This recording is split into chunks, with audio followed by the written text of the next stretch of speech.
My name is Aedy. I'm the co-founder of Earthrise, and I am so excited to be here with one of the most incredible climate campaigners, a very powerful youth voice, Inés Yábar. ¿Cómo estás? How are Muy you? bien, I'm doing very well, and even better for being with you right I'm now. so happy to see you. But you have been doing this work since you were 15. Why did you start back then? Why wouldn't I think is the answer. I think I started because we had to do a school project, and I found out that plastic pollution was a huge issue in my country, and I was like, well, I better do something. And I had huge mentors in my life that were over 18 and that allowed me to take leadership in certain spaces. We led a national beach cleanup that after 7 years of picking up plastic and picking up the data also on the plastic then led to a law banning single-use plastics in my country. And so I didn't set out saying, I want to ban single-use plastics in my country. I set out saying, I want to do something. And that's the one thing I did constantly with so many other young people.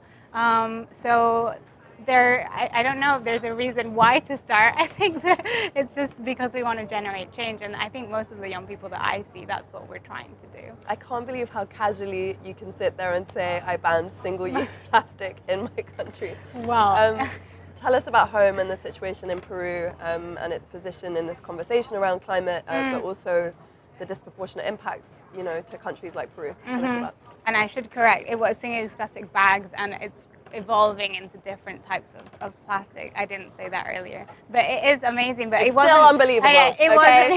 it wasn't just me in that sense, and I think that's why it's so casual, because we are surrounded by so many amazing people that I can be sitting here today, but someone else could be too. And I think that's good to remember. Peru, I was just actually in a session yesterday and researching for it about my country. We are the first country who has kind of a roadmap on gender and climate in Latin America. Interesting. And so seeing those intersections of different issues, I started in the environmental space, but now with so many different change makers, I'm finding out so many different issues that I can also be passionate about. Our country is vulnerable to the impacts of climate change. We've already had flooding, we've already had our glaciers that are disappearing, and we're seeing that also in the malnutrition of kids, and even the consumeristic society that we live in now, meaning that people who are planting quinoa can't actually eat it. And that's like super nutritious food that we can no longer afford because it's better to send abroad because it's trendy. So there are both the impacts that we see of climate, but also the impacts of consumerism as a whole and just the population. And I don't necessarily suffer from that, but the people around me do.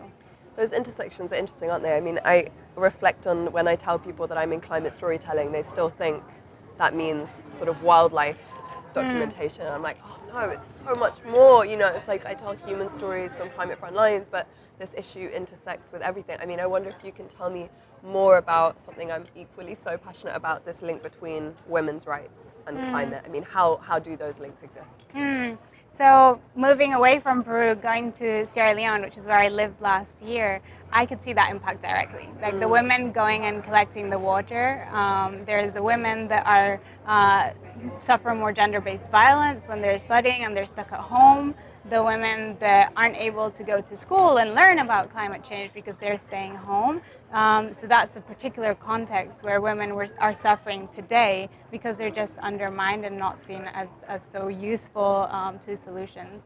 But all around the world, I've had the privilege of living all over the place, and every time I don't want to treat women as victims. We're actually the ones driving solutions. You are, I am, so many women are. And so the link to me is more the other way around. Like my mentors, the people who helped me become who I am today, are the ones driving the change everywhere. And that's what I really hold on to. There's a quote I love by Mary Robinson who said, climate change is a man-made problem with a feminist solution. Yeah. I was reading earlier, I mean, you're on a million boards, you have so many roles, but tell us about your day-to-day right now. What are you most focused on? So I currently work with the UN Foundation in a program called the Next Generation Fellows, and we have amazing young people from around the world that are fellows on different thematic areas. So gender and climate and future generations, justice, jobs, education. So each of them focus on that issue that they're passionate about. But throughout my story, as you said, I started at 15. I've kind of gone into different spaces and was on SDG 1, SDG 13, SDG 12, 11, and so on. So I didn't really fit a box. So they were like, well, can you help us coordinate this group so that they're talking to each other and so that they're working on intersectional solutions. So that's my day-to-day, is basically supporting amazing young people to talk to each other, to find ways to integrate the UN system, to find ways to showcase what they're doing, but also showcase so many grassroots change makers in their countries. So we run what we call the Engine Room, which is grassroots initiatives all around the world, currently about 2,000 young people that these fellows support to lead tangible projects in their countries and then showcase them at moments like these.